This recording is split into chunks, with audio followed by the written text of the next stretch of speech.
ایک فقر سے قوموں میں مسکینی و دلگیری، ایک فقر سے مٹی میں خاصیت ایک سیری، ایک فقر ہے میری سرمایہ شبیری، میراث مسلمانی سرمایہ شبیری۔ اقبال کہتا ہے کہ تو جس کو سمجھ رہا ہے نا، اگر اسباب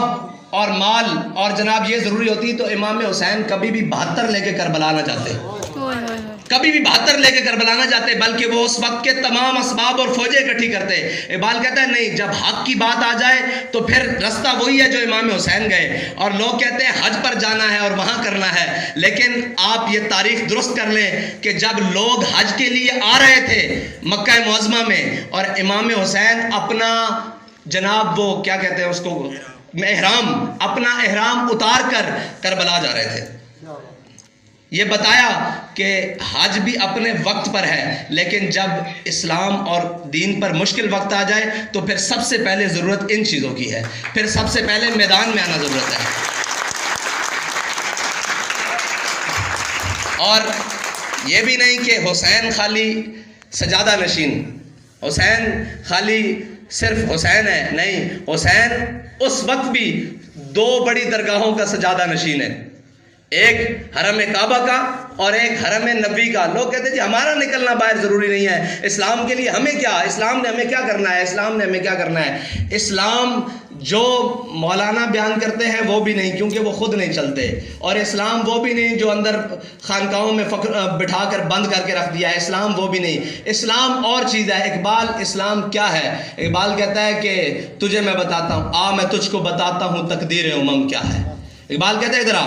میں تجھ کو بتاتا ہوں تقدیر امم کیا ہے، شمشیر و ثنا اول طاؤس و رباب آخر۔ اقبال کہتا ہے سب سے پہلے میدان میں جانا پڑتا ہے، پھر اللہ تعالیٰ ساری نعمتوں سے تجھے نواز دیتا ہے، لیکن اس کے لیے میدان شرط ہے۔ ہم سارے بگوڑے ہیں میدان کے، باخدا پوری امت مسلمہ 1.5 ارب 1.25 ارب مسلمان ہاتھ پہ ہاتھ دھرے منتظر فردا ہے۔ وہ تو تھے تمہارے آبا، بتاؤ تم کیا ہو، ہاتھ پہ ہاتھ دھرے منتظر فردا ہو۔ ہم بیٹھ کر یہ سوچ رہے ہیں آئے گا کوئی مسیحا، آئے گا کوئی وہ ہمارے لیے کوئی بات کرے گا، ہمارے لیے کوئی بات کرے گا۔ اقبال کہتا ہے نہیں، فریاد سے افرنگو دل آویزی افرنگ، فریاد سے شیرینیو پرویزی افرنگ، عالم ہماز ویرانہ چنگیزی افرنگ، معمار حرم باز بتعمیر جہاں خیز، از خواب گراں خواب گراں خواب گراں خیز۔ اقبال کہتا ہے اٹھے مسلمان، تو ان کفن چوروں سے، ان اقوام متحدہ کے چوروں سے یہ امید رکھتا ہے کہ وہ تیرے کشمیر کی بات کریں گے، وہ تیرے فلسطین کی بات کریں گے، وہ تیرے برما اور عراق اور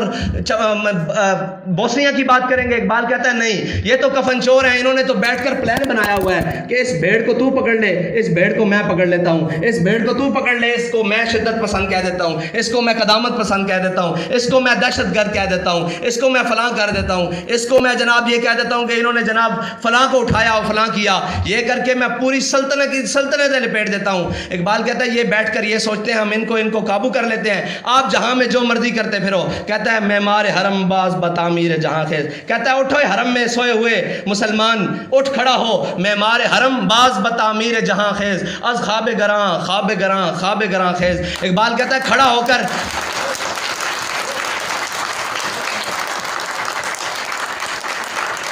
کہتا ہے کھڑا ہو اور اٹھ، بیدار ہو اور اپنے حرم کی خود حفاظت کر، اور اپنی نشات ثانیہ دوبارہ طلب کر۔ اور اقبال آخر تو نہیں ہے، اقبال تو آغاز ہے۔ اقبال کہتا ہے کہ میری نگاہ کمال ہنر کو کیا دیکھے۔ اقبال کہتا ہے، اقبال گیا نا یورپ میں، اس نے پیرس میں مسجد دیکھی فرانس میں، تو اقبال مسجد کی خوبصورتی اور اس کی جناب آرکٹ کیا کہتے ہیں وہ چیزیں دیکھتے ہوئے، اس کی بناوٹ اور اس کا نظام اور سارا دیکھتے ہوئے کہنے لگا کہ میری نگاہ کمال ہنر کو کیا دیکھے کہ حق سے ہے یہ حرم مغربی محروم۔